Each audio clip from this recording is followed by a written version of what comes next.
Hey, how's it going, everybody? This is the Smooth Admin, and I am back from Dreamforce 17, and it was an amazing experience. I learned a lot, and today I wanted to just share with you three non-technical highlights that I came across when I was there, and hopefully you'll enjoy them. I think there are three things that really resonated with me that would be great to share.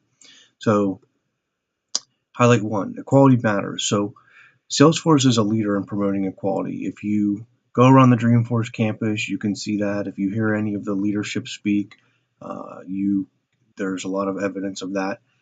It's not just something that they uh, have a slogan for or anything. They put a lot of weight behind promoting equality, and I think that's a really good thing. So one of the things was a keynote on equality, and uh, there was a lot of remarkable speakers, but one of the best panelists was Haben Girma. Haben is the first deafblind graduate of Harvard Law School, and she now uh, is a disability rights advocate. So she goes around making improvements in the lives of people with disabilities by advocating for them, and she encourages all of us to do that in our own communities. So uh, if you're looking for a way to help, look in your own backyard for ways to improve accessibility for all types of people. And to learn more about Haben, check out her TED Talk. There's a lot of information uh, available, but her TED Talk is a great way to understand her story and learn, how she does what she does. So that's highlight one. Highlight two: we process most things visually. So another amazing presentation that I attended, it was on the last day of Dreamforce actually, was by Dan Rome. He showed the importance of thinking and communicating visually. In other words, it's okay to draw pictures at work. Now, I came in skeptical, but within 1 hour, I was a complete believer in this process because uh, you once you hear the science behind it and the evidence that he shows, it intuitively makes a lot of sense. And we went through some examples with him, and it was amazing. If you do a comparison between written words versus drawing pictures, what a difference it is, and how much easier it is to comprehend from pictures. So, uh, really think that that's great information.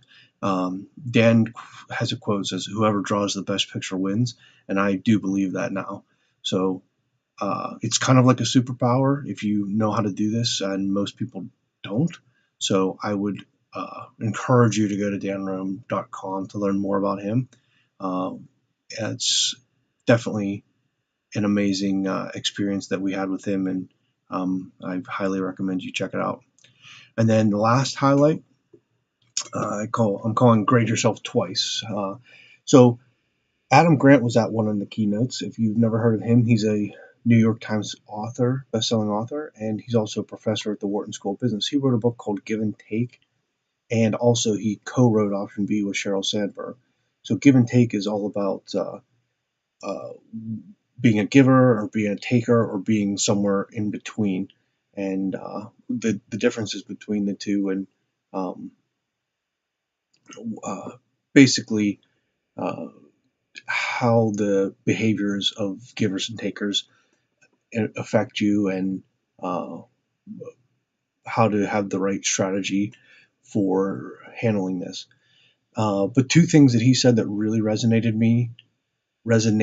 with me were to be compassionate even with yourself.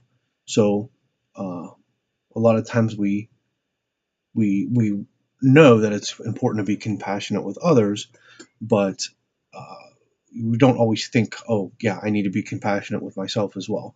But he brought up a good point, which is being compassionate with yourself doesn't just help you, it helps the loved ones around you as well. So if you're going to be hard on yourself and not compassionate, it's going to make things difficult, not just for you, but for everyone around you as well. So keep it in mind to be compassionate with yourself.